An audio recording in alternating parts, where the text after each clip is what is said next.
Hey guys, Lancelot Archer here, welcome back to the channel to another Destiny video. Today's Friday, so obviously it means a Xur day. So Xur is in the Vestian Outpost today, hitting in his little cubby hole here. Alright, let's see what our man's got. Remember, this is the last 2 weeks of Destiny 1, especially with Xur, so who knows what he'll have in the coming weeks. So let's start with what he's got. Legacy Engram for the boots. So obviously these are all year 1 stuff, so pick, obviously if you need to complete your year 1 collection, pick these up if you feel the need to. Next we have the GlassHouse. This is for the Titan Intellect Strength roll. This is maxing out Intellect at 63 and Strength at 61. So for those of you who use Titans and know what this is, the exotic perk from this is Blessing of Light and Weapons of Light last longer. So running a Defender Titan, those specific blessings will last longer for you. So obviously these were something that we used back on the raids. I don't really see people use it in Crucible anymore. It was mainly a raid thing, but I think people have found other ways around using the bubbles and so forth for it. This was one we mostly used for Kingsfall when we were facing off against Oryx. Yes, Oryx. So it was one we used for that, so this was a good one. So I mean, obviously if you run Defender Titan for raids and you want something to last longer, this is a good exotic perk to go with. Okay, next we have the Sealed Ahamkara Grasp. So these are for the Hunter. This is a Discipline Strength roll. This is a maxing out Discipline at 57 and Strength at 53. Gain additional melee charge and melee damage may reload primary weapons. Okay, so for those of you who play Hunter and are Night Stalkers, this is like one of the best exotic gears you can have. I know some people essentially build a setup around these gauntlets. I have from time to time as well. This is a great gauntlet to use when running a Night Stalker, because obviously when you're running Night Stalker and you've got the Poison Nade, you get 2 of them.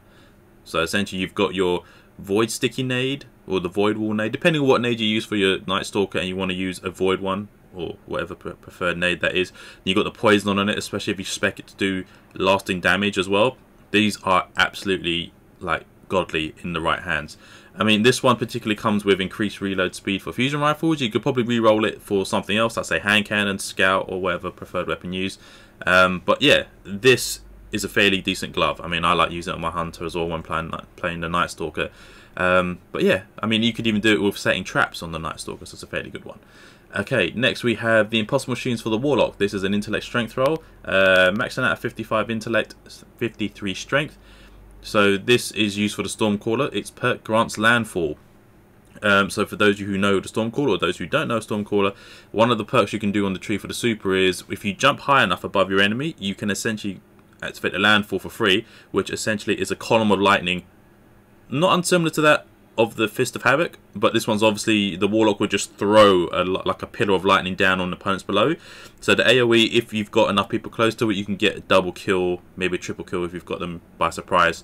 I've fallen victim to it many a time. I've done it to people as well. The downside is though, using landfall drains a fair amount of your super energy, so it runs out quicker. So most people don't use it as often. Don't use it as often anymore. Most people try to avoid it because obviously you can get more super kills if you switch out to the Ionic Blink. So obviously if you set it so that you press L3 on your control pad, you can blink more and your super energy doesn't drain as quickly, and you can get more super kills obviously if people are within a close proximity to you. But yeah, landfall no one uses anymore just because of what I mentioned earlier. It drains your super a fair amount. I think you lose like a 1/5 of your super bar the minute you activate landfall. It's pretty quick. And it drains it quite a lot. Okay, so that's landfall. Not landfall, beg your pardon. That's the Impossible Machine. So that's the Warlock Gauntlet. And the weapon of the week is bad JuJu. So this is the scout rifle from all the way back in year 1. So this was so the perk for this gun is after each kill, this weapon will reload instantly and increase damage for a short time. Kills will help charge your super. So if you were a Warlock, because this is the best example I've seen of a Warlock using it, there is the Helmet Obsidian Mind, which is the black helmet, where essentially if you wear that in conjunction with this weapon, you can gain supers back silly quick, like really fast. A few friends of mine and we've done it before where we tested it out, and I think it may have been just because I was having a really good PvP match, because doing it in PvP was more of a better test than PvE. I could get, I think, 3 supers back, maybe 4 back in one game at the time when I was doing it, when we were testing out to see how quick it did. So it was fairly quick. Obviously Orb Gin and so forth helps along the way. But yeah, I mean, it was fast. How many supers you can get if you can get in a good roll with this gun. Pulse rifles are sort of like in a weird place right now, especially exotic ones. They're not as good as they used to be. Like Bad Juju used to be a good one. Red Death was obviously the best pulse rifle in the game at that point, just because of the perk that he gave you as well. But now there's sort of like non-exotic pulse rifles are good. Exotic pulse rifles are struggling to find a place. They don't really, no one really uses them anymore. But that's the weapon of the week. Obviously, next we have the weapon bundles. So we have the Zahlo Supercell and a not a toy ornament, which makes it look like it's a army camo. So like the green brown shading, like the foresty shaders. That's the one for this one. Next, Mida multi-tool Spec Ops. So this one is a scout rifle, obviously, and this is just a jet black finish on the gun, which makes it look pretty nice. I think I mentioned before that they have two. There's the Arctic White and this one, the Spec Ops, which is simply just straightforward black and white completely across the weapon, which makes it look fairly simple and quite good to have. Alright, then obviously we have the drives. You have your Amazons, 3 coins if you still need them, glass needles if you need to re-roll anything, and your material exchanges. Okay, so in terms of what the tiers are on the armors are, this is a 93% roll. Not bad. I think helmets max out at 65 or 60. Is it 65 or 67? I forgot what the max roll is on these but it's not bad. It's a 93, so I'm pretty sure we can re-roll that high if you wish to.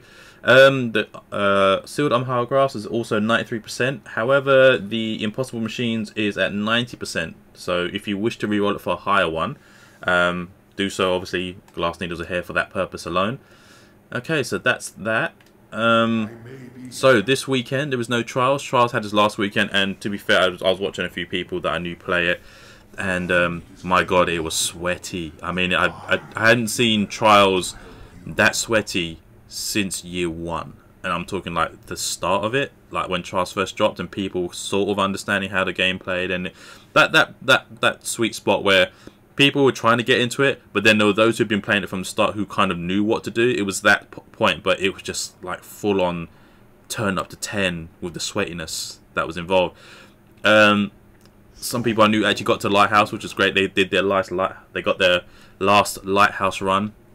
But man, and also last week it was pretty much every map in rotation. I think the only ones that weren't included in the trials rotation was like the super big maps, like First Light on the Moon and Vestian. They were the only ones that weren't included, because obviously they're vehicle maps, so that was that. Now essentially, with 2 weeks left before D2 rolls in, there isn't much reason for people to come back to Destiny 1. I mean, obviously if you're trying to see Xur, grab exotics that you haven't got, complete raids and so forth that you haven't done, just try to get everything completed for yourself, you know, that's some reason why people might come back.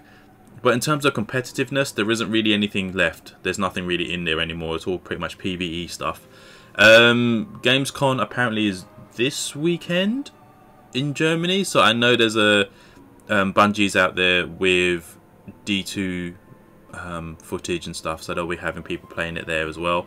PC beta loads up next week. Is it next week? No, in another couple of weeks, beg your pardon. So it's on the 20th when the PC beta goes. At the end of that week, however, at the end of the PC beta week is when apparently digital copies of Destiny 2 will be preloaded onto consoles. Obviously PC won't be till the end of October, but if you've got an Xbox One or a PlayStation 4, they get preloaded onto your console. Now there is a unconfirmed report going around, or I can't say really report, there's an unconfirmed story going around that D2, if digitally pre-ordered, will be available to play on midnight in your region. So obviously if you're living in, for example, Australia or New Zealand, midnight for them would be 12 hours ahead for most of the world, so they would have at least like a 12-hour head start on most of the people playing D2. And obviously going across the planet, then obviously here in the UK we would get it at midnight on the 6th as well, so we'd be playing it maybe ahead of the US as well. So it's unconfirmed, but obviously if that's the case, that would be, you know, great. But yeah, also, like I said, Xur is on his last couple of weeks, so who knows where this gentleman will be in D2. He may not even be there on the first Friday of D2, who knows.